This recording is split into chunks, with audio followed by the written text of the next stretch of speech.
It's Wayne Mazzoni, pitching coach at Sacred Heart University for D1 Pitching Mechanics.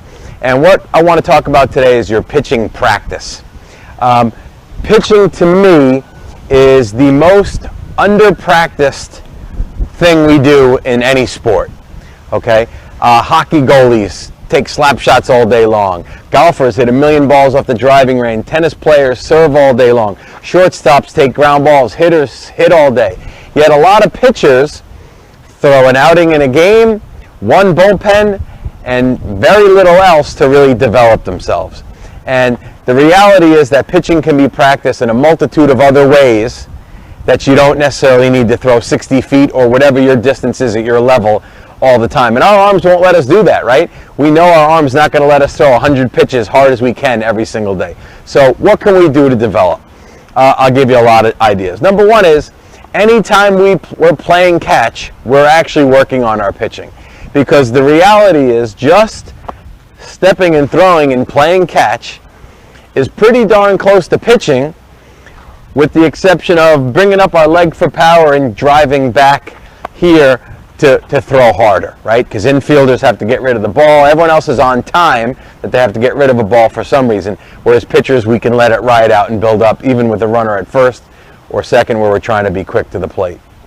So every throw you make, you're grooving in what you want or what you don't want, whether you're aware of not. So for example, again, I'm trying not to make it a heavy mechanical talk here, but if you're working on keeping closed on your lead arm when you're pitching and keeping your lead arm in as you come through, well, you can't make 100 catches a day just warming up playing with your buddies and pull your front side off. That's 100 times you're doing it the wrong way. That's making you less like you want to be when you pitch, okay? So throwing we can get a lot out of, and you can work on location and pitch development. You could throw curves and sliders and changeups and different grips anytime just playing catch. Number two is you could have a pitcher, a fellow partner pitcher, or ultimately a catcher, get down in a squat. It could be flat ground. Better yet, you're off the mound and he's up short, so you're saving your arm. To throw 45-foot bullpens, or Williamsports as some people call them, at 75% intensity is tremendous for you. This is a hand-eye skill sport that we're doing, and it's a task that's very skill-oriented, right? It's why a guy with 250 innings in the big leagues can still come out one day and can't locate, because it's tough. It's hard to do. So you don't have to throw that hard. You can just be maybe working in the stretch and just working on your curveball, which in your last outing wasn't very good. So, and how often could you do that? You could do that 6 days a week. I suggest 1 day a week and not picking up a ball, either getting away from the sport or doing something physical. 6 other days a week, you should be throwing.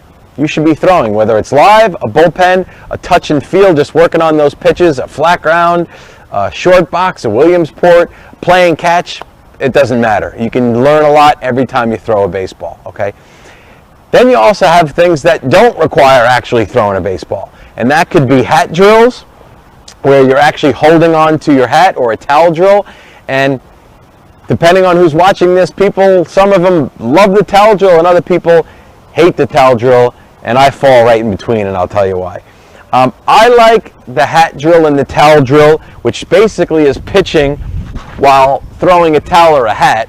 I like it because it takes away the ball from the outcome. So in other words, if I'm throwing to a catcher, every pitch, I certainly care about how hard it was, where did it go, did it move. I want to know what the ball did. When I'm with a towel or I'm with a hat, I don't know what the ball did, therefore I can actually think about my body. That's a great time to think about your body and your delivery. When you're throwing a ball, it's better to think about where you're trying to put that ball location-wise. The second thing I like about it is it can be done at any time. You can do it at the beach, you can do it in your house, you can do it in the dead of winter, you can do it when you're waiting online, you can do it at any time. What I don't like about it for certain guys, and that's why I wanted to bring it up, is when you do a hat drill or a towel drill and your mechanics completely change, and I'll show you from this view, I don't like the drill then. So for example, if you pitch and let's say your release point is up in here. If you do a towel and you get it out here where you're making your release point, it doesn't really relate to pitching, right? It's not the same release point. So I like that if you can keep the hat or towel drill to the same exact delivery as you would if you were throwing a ball, then there's a ton of merit to it because you can focus on the delivery, get a bunch of reps in, don't need anybody else, can do it at any time, and you can still groove in your delivery, okay? So I highly encourage you to start thinking about practicing pitching in maybe different ways than you have before.